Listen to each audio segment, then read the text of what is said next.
Bismillahirrahmanirrahim. Assalamualaikum warahmatullahi wabarakatuh. Perkenalkan, nama saya Ila Robi. Saya dari kelompok 3. Di sini kami akan menjelaskan tentang sistem pemerintahan negara Brunei Darussalam. Nah, saya sendiri di sini akan menjelaskan tentang bentuk negara Brunei Darussalam. Bentuk negara Brunei Darussalam adalah kesultanan atau kerajaan, sementara sistem pemerintahannya adalah monarki absolut. Kepala negara dan kepala pemerintahan dipegang oleh raja atau sultan. Sejak abad ke-15, gelar sultan di Brunei Darussalam adalah Sultan Hasan al-Bolkiah. Selain pemegang kepala negara dan kepala pemerintahan, sultan juga merangkap jabatan menjadi Perdana Menteri dan Menteri Pertahanan. Dalam menjalankan tugasnya, sultan dibantu oleh menteri dan Dewan Penasihat Kesultanan. Pemilihan kepala negara dan kepala pemerintahan Brunei Darussalam ditentukan setelah dilakukannya perjanjian konstitusi yang berlangsung pada tanggal 29 September 1959 di Bandar Seri Begawan, sekarang di Ibu Kota Negara. Perjanjian tersebut ditandatangani oleh Sir Robert Scott, Komisaris Jenderal untuk Asia Tenggara, dan Sultan Omar Ali Saifuddin. Melalui perjanjian tersebut, Sultan Brunei menjadi kepala negara tertinggi. Brunei Darussalam bertanggung jawab atas urusan dalam negeri. Sementara urusan luar negeri dan pertahanan diatur oleh pemerintahan Britania Raya. Pasca perjanjian, posisi residen kemudian dihapus dan digantikan oleh Komisaris Tinggi Britania Raya. Nah, mungkin itu saja yang dapat saya sampaikan. Selanjutnya akan disampaikan oleh Abdul Malik. Terima kasih. Assalamualaikum warahmatullahi wabarakatuh. Nama saya Abdul Malik. Saya dari kelompok 3. Sistem pemerintahan presidensil atau raja berperan dominan. Hakikinya, institusi Brunei merupakan fungsi dan konsep pemerintahan Melayu Brunei dan sistem Westminster atau Inggris. Konsep pemerintahan Melayu Brunei menekankan pada kepemimpinan otokratik, ketuhanan dan absolutisme kuasa sultan. Namun, sultan mempersilahkan seluruh warga negara konsentrasi dengan dirinya lewat aneka pertemuan di desa-desa, masjid-masjid, dan kantor-kantor. Di mana mekanisme ini dikenal sebagai living demokrasi. Living demokrasi ini berbeda dengan konsep barat tentang demokrasi yang selalu menekankan representative government. Representative government tidak berlaku di Brunei. Sultan adalah khalifah Allah di bumi. Dengan demikian negara Brunei mempromosikan nilai-nilai dan syariat Islam di segala aspek kehidupan kesultanan. Brunei mengadopsi sistem kerja kabinet, independensi lembaga peradilan, dan mengadopsi sistem kerja kabinet, independensi lembaga peradilan, dan HAM. Singkatnya, Sultan Brunei mengaku jabatan kepala negara, kepala pemerintahan, dan pemimpin agama Islam. Brunei mayoritas bermazhab Syafi'i. Segala urusan kenegaraan dijalankan oleh sultan. Namun dalam proses pelaksanaan roda pemerintahan sultan tidaklah bekerja sendiri. Namun sultan dibantu oleh penasihat-penasihat dan menteri negara. Keputusan dan kebijakan yang disarankan oleh penasihat dan menteri negara tidak akan memiliki kekuatan hukum dan tidak berlaku di Brunei tanpa adanya persetujuan dari seorang Sultan Brunei Darussalam. Assalamualaikum warahmatullahi wabarakatuh. Nama saya Restu Adriansah dari kelompok 3. Brunei Darussalam memiliki satu konsep dasar negara yang berlandas atas nilai-nilai luhur dari kebudayaan Melayu dan keagamaan Islam di negara ini. Konsep dasar yang dijadikan falsafah Brunei Darussalam itu bernama Monarki Islam Melayu atau lebih dikenal dengan Melayu Islam Beraja atau MIB. Dalam konsep Melayu Islam Beraja ini, Sultan merupakan pusat kekuasaan negara ini. Dalam konteks beraja, Sultan memiliki 6 kedudukan, yaitu 1. Raja sebagai payung Allah di muka bumi. 2. Raja sebagai pemimpin tertinggi agama Islam. 3. Raja sebagai kepala negara. 4. Raja adalah kepala pemerintahan. 5. Raja sebagai pemimpin tertinggi adat istiadat. 6. Raja sebagai panglima tertinggi angkatan bersenjata. Dalam sistem beraja terdapat 3 unsur yang saling berkaitan satu sama lain, yaitu sultan, pemerintahan, dan rakyat.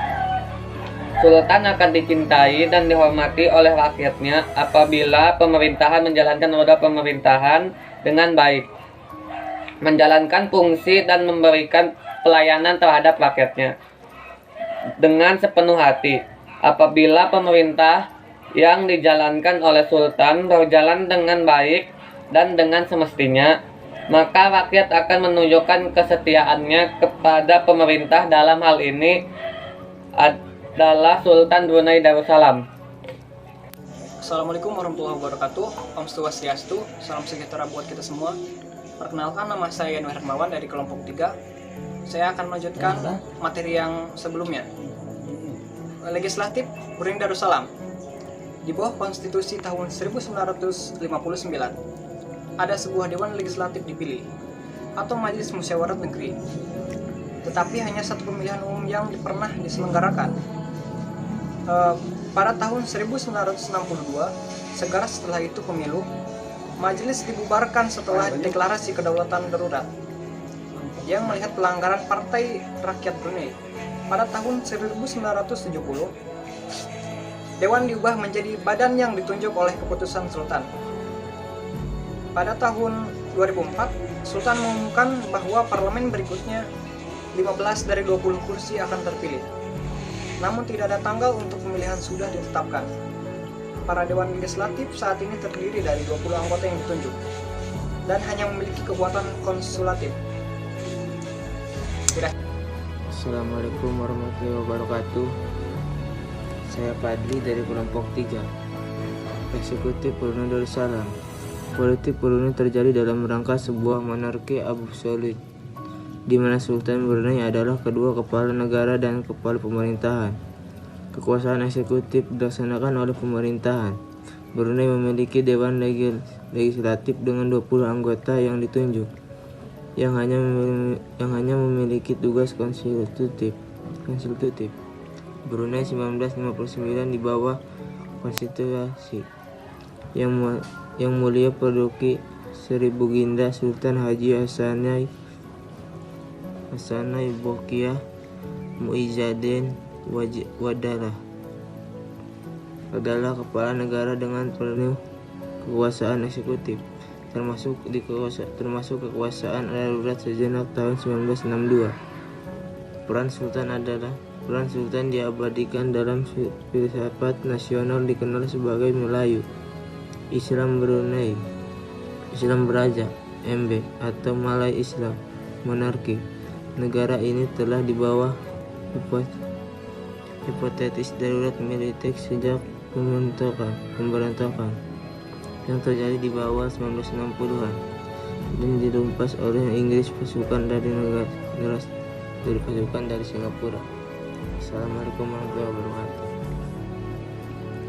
Assalamualaikum warahmatullahi wabarakatuh. Perkenalkan, nama saya Rizal Batia, saya dari kelompok 3 dan saya akan melanjutkan materinya tentang yudikatif Brunei Darussalam.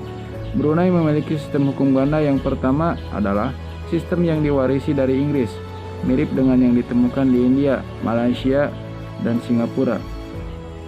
Hal ini didasarkan pada Common Law Inggris, tapi dengan kodifikasi suatu bagian penting dari itu. The Common Law, sistem hukum yang mencakup sebagian besar hukum di Brunei. Struktur Common Law Courts di Brunei dimulai dengan kehakiman. Saat ini ada kurang dari 10 magistrates untuk negara yang semuanya penduduk lokal. Sebuah anak tangga di atas adalah Hakim Pengadilan Intermediate.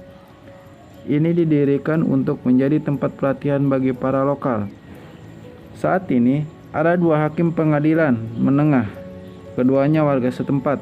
Pengadilan tinggi saat ini terdiri dari 3 hakim, 2 diantaranya adalah penduduk setempat. Tidak ada sistem juri di Brunei.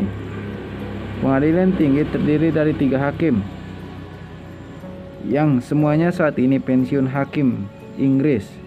Sistem lain keadilan di Brunei adalah sistem syariah. Ini membahas terutama di muslim perceraian dan hal-hal pendukung untuk seorang muslim perceraian dalam yurisdiksi sipil dan dalam pelanggaran dari khalwat atau dekat dan zina atau seks ilegal di kalangan muslim. Cukup sekian, terima kasih. Assalamualaikum warahmatullahi wabarakatuh. Nama saya Ujan Ridwan. Jadi kesimpulannya adalah Brunei Darussalam merupakan negara di Asia Tenggara yang menganut sistem pemerintahan presidensial, di mana sultan di sini berperan dominan, yakni raja sebagai payung Allah di muka bumi, raja sebagai pemimpin tertinggi agama Islam, raja sebagai kepala negara, dan raja adalah kepala pemerintahan. Raja sebagai pemimpin tertinggi adat istiadat, raja sebagai panglima tertinggi angkatan bersenjata. Dalam sistem beraja terdapat 3 unsur yang saling berkaitan satu sama lain, yaitu sultan, pemerintahan, dan rakyat. Sultan akan dicintai dan dihormati oleh rakyatnya apabila pemerintah menjalankan roda pemerintahan dengan baik, menjalankan fungsinya dalam memberikan pelayanan terhadap rakyat dengan sepenuh hati. Apabila pemerintahan yang dijalankan oleh sultan berjalan dengan baik dan dengan semestinya, maka rakyat akan menunjukkan kesetiaannya kepada pemerintah. Dalam hal ini adalah Sultan Brunei Darussalam. Lembaga negara Brunei Darussalam meliputi lembaga legislatif yang berperan hanya sebatas konsulat, sedangkan lembaga eksekutif yang dipegang oleh kepala negara, dan yudikatif yang di dalamnya terdapat badan kehakiman yang terdiri dari mahkamah yang menangani hukum agama seperti perceraian dan waris, disebut pengadilan syariah atau mahkamah qadhi, pengadilan umum atau common law court yang didasarkan pada hukum-hukum Inggris. Sekian dari saya. Wassalamualaikum warahmatullahi wabarakatuh.